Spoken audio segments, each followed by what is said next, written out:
Nah pas lagi pada heboh ini, Pak Cecep lari ke halaman rumah, Wak. Keluar deh ke halaman rumah paling depan tuh itu, sudah ngedongak ke atas, ya.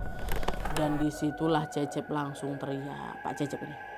Indit sia, ulah ya di dia gitu. Pergi kau dari sini. Atok sama yang lain penasaran, ikutan juga nih ke sana ngedongaknya juga ke atas.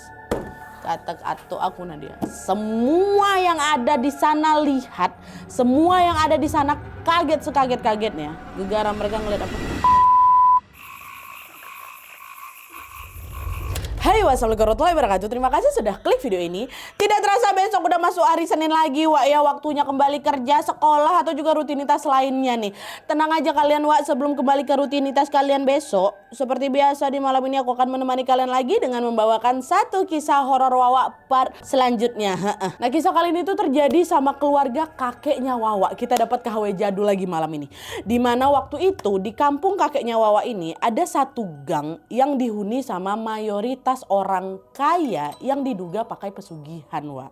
Awalnya masyarakat di sana tuh nganggap ya udah itu cuman hal biasa dan masih aman-aman aja nih. Sampai suatu waktu keluarga kakeknya Wawa ini tiba-tiba ngalamin serangkaian gangguan yang diduga akibat praktek pesugihan tadi Wak. Mulai dari dengar suara misterius, anaknya dibikin sakit sampai diliatin penampakan mengerikan yang bentuknya bermacam-macam. Nah, penasaran kali sama kisah selengkapnya ya kan apa yang sebenarnya terjadi sama gang itu?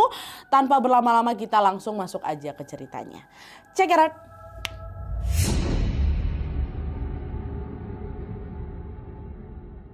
Oke, wajah kisah yang akan aku ceritakan malam ini dikirim sama Wawa kita yang bernama Fitri dari Jawa Barat. Halo Kak Fitri. Nah jadi Wawa kisah ini tuh dialami sama keluarga kakeknya Fitri yang biasanya dipanggil Ato. Nama kakeknya ini Ato kita panggil ya. Tapi sebelum masuk ke ceritanya aku mau sedikit dulu ngebahas latar belakang dari keluarganya Ato ini dulu Wak ya. Jadi Ato ini tinggal di sebuah kampung di Jawa Barat bersama istri dan keempat anaknya. Anak pertama sama anak kedua ini perempuan dua-duanya Wak. Yang satu namanya Norma, satu lagi namanya Yuyun. Sedangkan anak ketiga sama anak keempatnya laki-laki. Satu namanya Asep, satu lagi Ujang. Nah Ujang ini bapaknya Wawa kita ya. Nah waktu itu anak-anaknya Ato ini udah pada nikah semua Wak. Tapi nikah itu masih sama orang yang satu kampung. Jadi mereka tinggalnya masih di kampung itu juga. Cuman beda gang aja. Nah Norma anak pertamanya ini sama suaminya yang namanya Ucup tinggal serumah sama Ato di gang Tentrem. Terus Yuyun anak kedua sama suaminya yang bernama Nanang tinggal di gang Samai. Ya, terus Asep anak ketiga sama istrinya yang bernama Ais tinggal di gang Macan. Sementara Ujang atau bapaknya Wawa anak terakhir ini tinggal di gang Adem bersama istrinya yang bernama Yuli. Nah keempat pasangan ini Wak waktu itu sama-sama belum dikaruniai keturunan, baru nikah ya semuanya gitu. Dan FYI kata Wawa Wak, ada rumor di kampungnya Wawa itu yang kampung Atoknya Wawa ini yang bilang kalau ada banyak warga di kampung mereka di sana itu yang suka praktek pesugihan.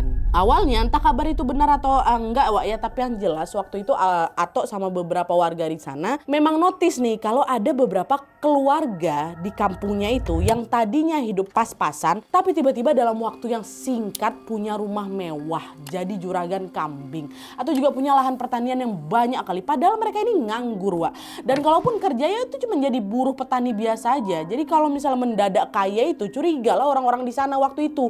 Ini jangan-jangan mereka pakai pesugihan gitu. Ini masih zaman tahun 1970-80-an lah Nadia katanya. Cuman di sini Ato waktu itu nggak musuzon Wak. Selagi orang-orang yang diduga pakai pesugihan tadi tidak mencelakai keluarganya Ato, ya udah nggak dipermasalahin sama Ato, ya bantai kok sana lah kayak gitu ibaratnya kan.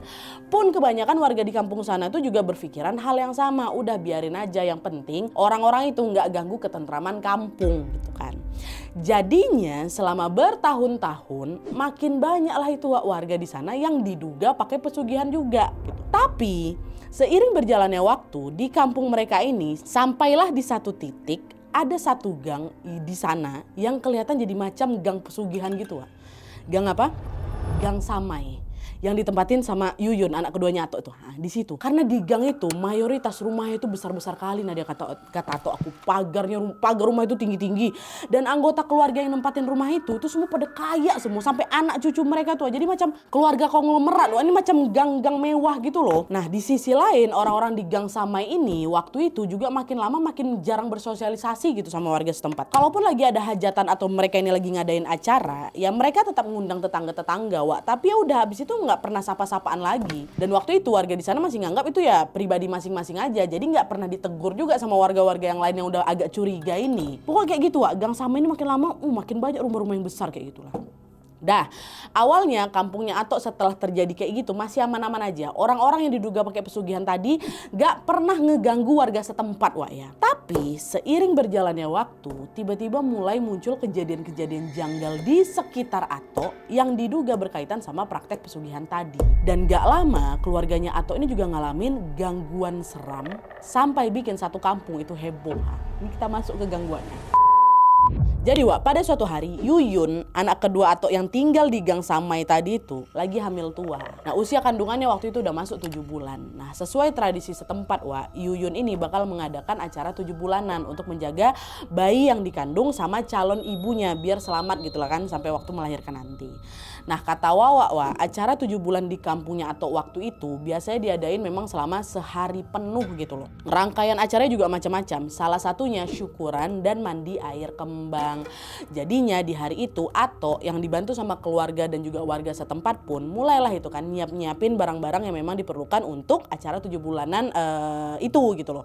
Di antaranya mereka semua ini bikin kerundung di depan rumahnya Yuyun. Jadi kerundung tuh macam bilik kayu yang ditutup pakai kain jarit itu loh atau kain batik, dan fungsinya untuk tempat si calon ibu dari bayi ini bakal mandi pakai air kembang nantinya. Nah di dalam kerundung itu ditaruhlah kendi berisi air kembang sama ada nampan Wak yang isinya rempah-rempah, kelapa, kue-kue kecil, teh manis, terus ada segelas air putih, ada air kelapa, ada air dari 7 sumber mata air yang berbeda dan juga ada kemenyan kayak gitulah. Nah pas semuanya udah siap, malam harinya sebelum besok hari H acara, bapak-bapak di kampung sana itu bakal datang ke rumahnya Yuyun untuk melekan. Melekannya apa? Aktivitas untuk ngejagain kerundung yang di dalamnya ada air kembang sama nampan tadi loh. Itu harus dijaga sebelum besoknya dipakai mandi sama si Yuyun. Ya, jadi makanya melekan lah ini kan, begadangan lah gitu. Melekan sendiri biasanya memang dimulai di habis maghrib sampai besok, sampai udah mau terbit matahari. Nah waktu itu yang ikut melekan ya itulah pasti tuan rumah, ada Atok, Ujang itu kan bapaknya si Wawa ini, terus ada Nanang suaminya Yuyun, terus beberapa anggota keluarga, tetangga, dan ada juga orang pintar namanya Pak Cecep. Nah di sana Wak memang harus ngundang orang pintar tiap ada acara melekan, harus untuk apa? Untuk jaga-jaga kalau ada hal-hal yang tidak diinginkan terjadi gitu kan. Awalnya pas lagi melekan jagain kerundung ini nggak ada kejadian aneh apapun Nadia. Katanya semua normal-normal aja. Sampai waktu Isya tiba, beberapa bapak-bapak termasuk Pak Cecep si orang pintar tadi izin dulu ke musola mau sholat Isya. Sementara Atok, Nanang suaminya Yuyun ini kan sama bapak-bapak sisanya masih ngejagain kerundung tadi Wak. Jadi sholatnya itu macam gantian kayak gitulah. Nah pas Atok sama yang lain ini lagi jagain kerundung, Pak Cecep sama beberapa bapak-bapak ke musola, ada seorang tetangga namanya Bu Sekar datang, dia mau nengok Yuyun sambil ngasih beras gitu. Nah terus beras itu waktu dia datang tuh ditaruh di wadah ceting apa ceting itu, pokoknya tempat nasi yang terbuat dari anyaman bambu tuh ditaruh di situ. Dan FYI memang udah jadi tradisi di sana Nadia, kalau ada yang lagi ngadain acara 7 bulanan atau hajatan lainnya, tetangga-tetangga pasti bakal jenguk sambil bawa beras atau juga kebutuhan dapur lainnya untuk bantu-bantu persediaan dapur kayak gitulah.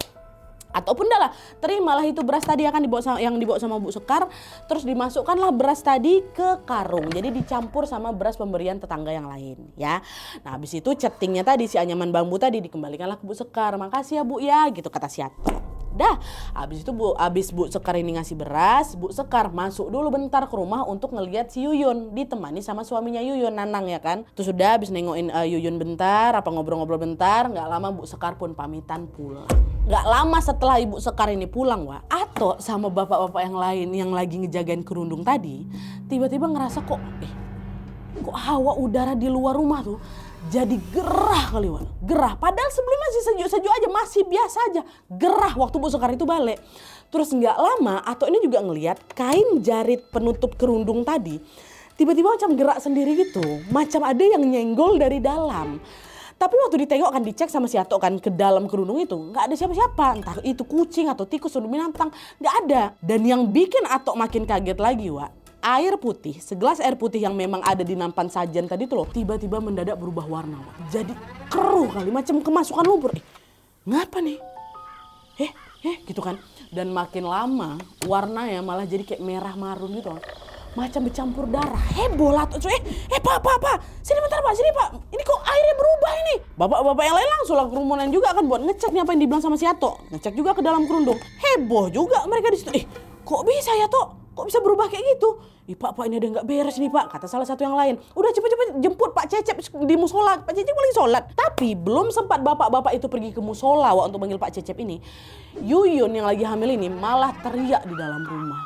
Dia tuh nggak cuma teriak, Yuyun juga, aduh sakit, akang tolong perutku sakit kali, kata gitu kan. Denger itu, Atok sama yang lain langsung nggak jadi jemput si Pak Cecep. Balik lagi nih, masuk ke dalam rumah. Di situ mereka semuanya bisa lihat mukanya Yuyun ini udah pucat kali, Yuyun juga megangin perutnya sambil masih, sakit kan. Dia bilang perutnya melilit kali. Bingung orang-orang di situ kan. Mereka pikir ini ada masalah nih sama kandungannya si Yuyun. Bahkan ada juga yang ngira, jangan-jangan Bu Yuyun mau melahirkan nggak ini? Nggak mungkin, baru 7 bulan kok gitu. Tapi bisa jadi aja Pak, mau lahir duluan prematur gitu kan. Tapi bisa juga, yaudah yuk kita bawa ke bidan aja lah yuk, kata mereka yang ada di sana. Nah, di tengah kehebohan itu, Pak Cecep sama bapak-bapak yang lain yang tadi sholat di musola itu balik nih, memang udah selesai sholatnya. Mereka juga semua langsung masuk ke dalam karena mereka dengar juga dari luar kalau Yuyun ini teriak-teriak gitu. Pas udah masuk, seolah udah tahu apa yang terjadi, Pak Cecep langsung ngedeketin Yuyun. Dia pegang perutnya Yuyun sambil dibacain doa-doa. Di sini, Yuyun masih teriak-teriak kan, kesakitan, dipegang terus. Nah, tapi waktu megang ini, ekspresi Pak Cecep tuh kayak gitu, kayak gelisah gitu. Terus nggak lama Pak Cecep langsung buru-buru keluar kamar itu. Dia ngecek kerundung dan disitulah Pak Cecep bisa ngelihat juga kalau segelas air putih yang tadi tuh yang tadi pertama tuh bebe aja udah berubah warna, bercampur jadi warna merah, warna darah kayak gitu loh, kayak ditengok sama Ato. Nanya lah Pak Cecep kan, ini dari kapan nih airnya keruh kayak gini? Tadi sebelum Yuyun sakit airnya udah kayak gitu Pak, kata Ato. Kenapa nggak langsung diganti? Ya saya mana lah tahu Pak kalau memang harus diganti, takut nanti malah kenapa-napa pula, kata Ato. Udah sekarang ganti airnya, buang air ini, ganti sama air baru. Pak Cecep nggak ngejelas itu kenapa air itu harus diganti. Tapi sehabis air itu diganti, airnya ditaruh lagi di nampan. Terus dia langsung mulai, Pak Cecep nih langsung mulai jalan, muterin kerundung itu 7 kali dia puterin sambil dia baca jampi-jampi kayak gitu. Dan gak lama setelah Pak Cecep ini selesai muterin kerundung, Yuyun udah gak kesakitan lagi. Dari tadi tuh dia teriak-teriak terus, tapi udah setelah diputar itu dan dia kata aku diam si Yuyun, udah gak sakit lagi lah. Tapi setelah kejadian itu, beberapa orang yang ada di sana udah mulai gak nyaman katanya. Mereka yakin ini pasti ada sesuatu yang gak beres nih di rumah si Yuyun ini kan. Di situ ada sebagian bapak-bapak yang pengen pulang gara-gara takut, tapi waktu itu Pak Cecep bilang kayak gini, udah apapun yang terjadi jangan ada yang balik dulu ya bapak-bapak. Kita harus di sini sampai pagi. Kerundung ini harus tetap dijaga katanya gitu. Nah, karena Pak Cecep yang ngomong kayak gitu kan, nggak jadilah bapak-bapak ini balik, nurutlah dia. Mereka tetap berjaga ramean di rumahnya si Yuyun ini, atau juga otomatis pasti stay di sana juga. Udah kita doa aja di sini. Sampai tengah malam tiba, Ato sama yang lain ngerasa udara di sekitar kerundung ini bukannya panas lagi, udah berubah pengap jadi macam kayak nggak ada udara gitu loh. Ngapalah ini ya? Mau hujan apa ini ya? Gerah kali kata kakek, usah berkeringat orang-orang tuh. Terus gak lama setelah mereka ngeluh itu, kerundung yang lagi mereka jagain depan mata mereka tuh tiba-tiba bergoyang, kencang kali goyangannya, dan goncangannya itu juga cukup lama. Dan dia ngeluarin kayak suara krek macam gubuk reot ketiup angin tuh, kayak gitu. Malam itu satu daun bergerak pun nggak ada, Nat, kata kakek aku. Nggak ada, betul-betul nggak ada angin sama sekali, tapi itu aja bergoyang. Geger lah orang-orang sedih. Kenapa nih Pak? Di saat yang sama, samar-samar Atok juga dengar ada suara perempuan ketawa-ketawa dari arah belakang rumah, Makin lama itu suara makin melengking lagi, dan Atok yakin betul itu pasti bukan suaranya Yuyun atau juga suara-suara anak-anak lainnya, karena Atok kan udah hafal betul suara anak mereka semua ini kan.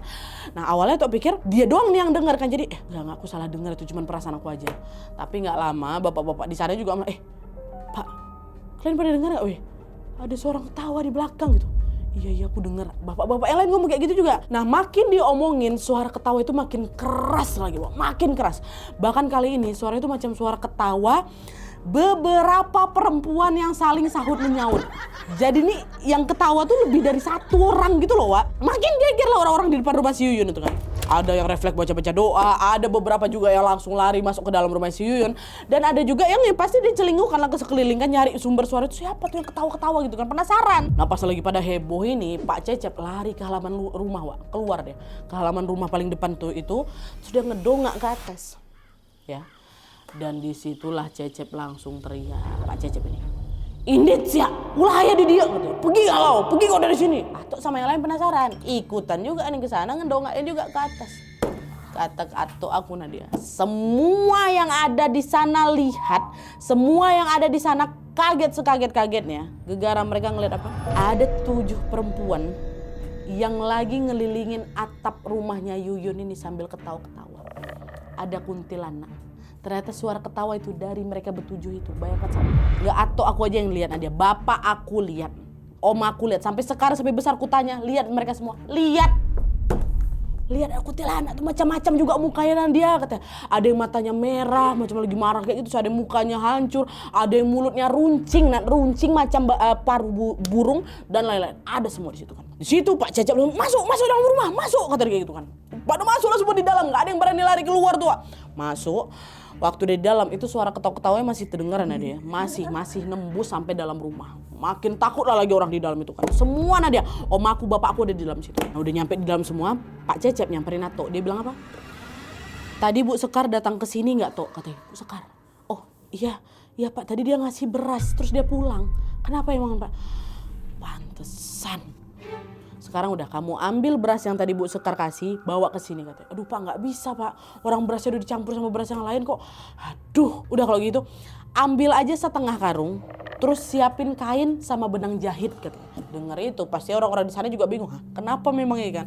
Gak mau nanya mereka langsung lah nyiapin apa yang disuruh sama si Pak Cecep ya kan, kain benang jahit sama separuh dari beras karung tadi. Nah pas semua barang-barangnya udah siap Pak Cecep langsung ngebungkus berasnya itu. Jadi berasnya itu dikeluarin setengah di atas kain itu, dibungkuslah beras itu, terus pinggiran kainnya itu dijahit memutar. Dijahit jadi macam bentuknya jadi kayak bantal tuh kebayang kan? Gitu nama Pak Cecep. Terus Pak Cecep masuk ke dalam kamarnya Yuyun. Di sana Pak Cecep bilang, Yun, bisa kau bangun bentar nak? Kenapa Pak? Nah, tolong kau langkahin bantal ini 7 kali. Terus kata Atok, ikutin lah. Udah ikutin aja gitu. Nah bangunlah Yuyun, dilangkahin lah 7 kali. 1, balik 2, 3, gitu-gitu kan. Sembari siapa nih melangkah juga Pak Cecep sambil baca-bacain sesuatu lah gitu. Nah udah selesai dan sampai 7 kali, Pak Cecep nyuruh beberapa juga warga-warga di sana untuk naburin atau bapak-bapak di sana untuk naburin garam kasar di sekitar rumahnya Tante Yuyun ini. Nah setelah orang-orang selesai nabur garam, Pak Cecep selesai juga baca jampi-jampi, satu persatu suara cewek-cewek di atas itu mulai menghilang. Hilang gak ada suara lagi. Suasana rumah itu pun kembali senyap. Belum selesai sampai sini. Setelah si perempuan-perempuan hantu-hantu itu pergi, Pak Cecep ini ngajakin si Atok ke rumah Bu Sekar. Nah, disinilah Atok ngeliat makin banyak lagi penampakan yang jauh lebih seram di sepanjang jalan menuju ke rumah Bu Sekar. Jadi, nggak lama setelah kejadian tadi udah selesai dilangkahin, udah selesai nabur garam, Pak Cecep ngajak Atok ke rumah Bu Sekar untuk ngembaliin beras yang dikasih sama Bu Sekar itu. Atok nanya, kenapa harus dibaliin Pak? Gitu. Kalian tahu Pak Cecep jawab apa? Tadi waktu kita di luar, kalian lihat semua kan tadi si perempuan-perempuan di atas itu.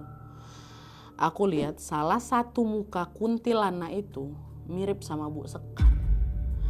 Aku percaya dia tuh yang udah ngerencanain sesuatu ke Yuyun lewat si beras ini Pak, kata kayak gitu. Nah, waktu dengar itu Atok diam, ada rasa kaget, gak percaya gitu kan, tapi ucapannya Pak Cecep itu terlalu spesifik buat cuman jadi tuduhan asal-asalan aja gitu loh Dan kebetulan rumahnya Bu Sekar ini ada di Gang Samai ya, gang tadi tuh loh. Dan rumah itu juga di ujung Gang Samai. Jadi otomatis Atok sama Pak Cecep ini harus ngelewatin deretan rumah-rumah tetangga yang besar-besar kali itu sampai baru nanti nyampe ke rumahnya si Bu Sekar. Nah pas masuk Gang Samai itu kan rumah besar-besar tuh. Waktu masuk Atok pasti nggak kagum nengok, yang ada dada itu malah nggak enak dari tadi ya kan. Udah nggak enak dengar ucapan Pak Cecep tadi. Terus supaya nggak sepi kali obrolannya, Atok nyeletuk pelan ke Pak Cecep. Pak, kok rumah-rumah di gang ini besar semua Pak ya? Kok bisa mancing lah si Atok kan? Pak Cecep nyaut, besar memang, tapi nggak semuanya bersih. Belum sempat si Atok ini nanya maksudnya apa. Tanpa minta izin sama Atok, Pak Cecep ini tiba-tiba ditepuk pundak si Atok ini. Macam lagi kayak ngebuka penglihatan batinnya si Atok tuh loh, Wak.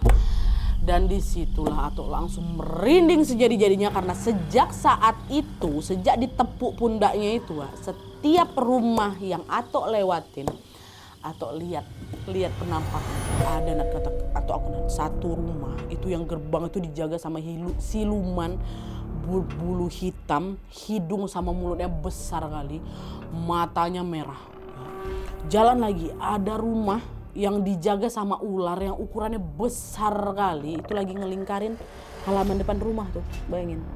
Dan yang paling bikin Atok itu ngeri, Atok tuh ngelihat ada penampakan mirip sekumpulan manusia lagi berdiri berjajar di teras rumah. Jadi macam pagarnya itu semua manusia, Tapi kondisi mereka juga udah kacau balau, dari macam abis selesai dicambuk-cambuin, ditusuk-tusuk pakai besi sampai berdarah-darah semua. Itu yang Atok tengok.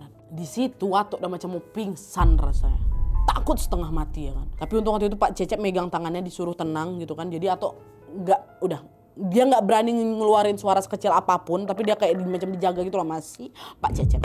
Asli udah macam mau copot jantung Atok dia. Dan semua penampakan yang Atok tengok ini sangat-sangat membekas sekali di ingatan Atok aku sampai sekarang. Itu bikin kebayang-bayang terus katanya. Setiap detail sampai aku udah besar. Nah dia itu misal itu diceritain tuh ada ular kayak ini gitu-gitu. Sepanjang jalan itu Atok cuma bisa istighfar aja sambil natap lurus ke depan. Sesekali dia nengok. Gitu-gitu kan. Sampai beberapa menit kemudian sampailah mereka di ujung gang. Itu memang gang buntu di depan rumahnya Bu Sekar. Dan sama kayak rumah-rumah sebelumnya, rumah Bu Sekar juga besar kali Nadia. Pagar rumahnya juga ada, tinggi pagarnya kan. Nah di situ lagi-lagi Atok juga ngelihat ada sosok sekumpulan manusia yang lagi berdarah-darah berdiri tuh berjejer di halaman rumah Bu Sekar itu. Atok langsung digerakin sama si Pak Cecep untuk berdiri di belakang dia gitu kan. Mereka nggak masuk, masih tetap depan pagar itu. Nah Pak Cecep yang manggil, Bu Sekar, Bu keluar.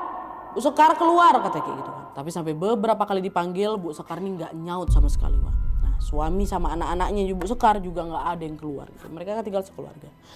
Barulah beberapa menit kemudian ada suara orang ngebuka pintu rumah. Dan ada juga yang keluar dari rumah. Tapi yang keluar bukan Bu Sekar, Bukan Bu Sekar, bukan suaminya, bukan anaknya, bukan keluarganya. Melainkan sosok kuntilanak yang badannya penuh luka, berdarah-darah, keluar dari rumah, Dari jarak beberapa meter aja, Atok sama si Pak Cecep ini bisa nyium bau amis dari si arah kuntilanak itu. Atok ngeberaniin lah nengok kan. Tengok. Dan disitulah Atok ngelihat dengan jelas wajah si perempuan itu, si kuntilanak itu. Mirip kali sama Bu Sekar. Dan Pak Cecep juga bilang, nah ini nih. Perempuan itu yang aku tengok tadi ada di atas rumahnya si Yuyun itu. Bedanya muka kuntilanak Bu Sekar kali ini tuh kelihatan macam murung gitu loh, Yang ditengok Pak Cecep ya kayak murung, kayak sedih gitu dia. Nah nggak lama Pak Cecep dia kan bawa bantal beras tadi tuh, Dia bawa bantal beras tadi, dia nggak masuk ke dalam pagar, Dia taruh di depan pagar itu. Terus dia bilang, nah kau makan sendiri berasnya. Kami nggak mau jadi tumbal kau. Enak aja kalian yang mau kaya, keluarga lain pula yang harus nanggung. Kata kayak gitu, Itu kata Pak Cecep. Dan habis ngomong kayak gitu, Pak Cecep nggak ngadain ritual apa-apa, Dia juga nggak baca jampi-jampi ataupun doa apapun. Pak Cecep langsung taruh. Dia ngomong kayak tadi gitu, sudah bilang Matok, dah biar dia aja sendiri yang nanggung akibatnya. Kita pulang sekarang. Jadi betul udah habis ngasih beras, mereka berdua pun langsung pulang ke rumah Yuyun. Atok udah diam aja kayak gitu. Padahal anaknya digitukan kan. Macam mana lah, belum pernah aku nengok kayak gitu, Nah sampai di rumah Tante Yuyun udah banyak tuh bapak-bapak yang nungguin mereka kan. Mereka semua juga penasaran, nih ada apa gini kok sampai-sampai Pak Cecep itu cuman ngajak Atok aja yang ke rumah Bu Sekar gitu. Apalagi mendadak kan, ayo ke tempat Bu Sekar gitu. Barulah di situ Pak Cecep nih cerita.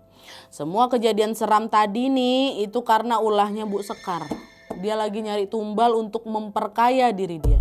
Dan yang mau dijadiin tumbal kemungkinan besar itulah janinnya Yuyun.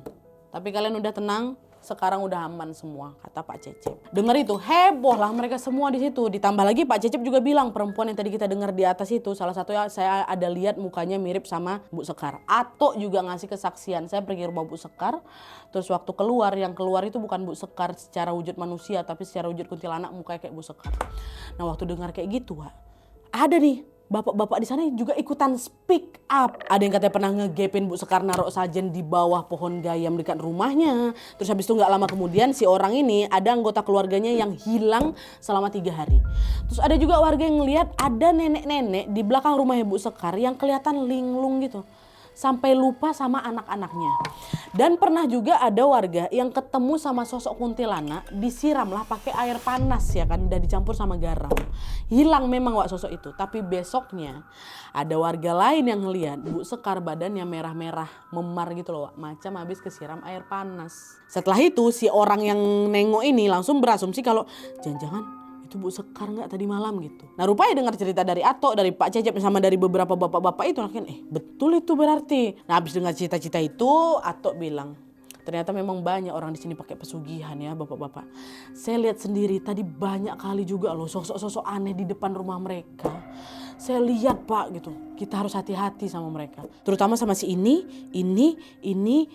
Disebutlah nama-nama keluarga pemilik rumah besar tadi itu. Yang betulan Atok lihat di depan rumahnya ada kayak gitulah Wak. Pak Cecep nyaut, iya betul Pak. Dan tolong kalau mereka ngasih apapun ke kalian, entah itu makanan, pakaian atau apapun ya, jangan dimakan atau jangan juga dipakai. Buat jaga-jaga aja.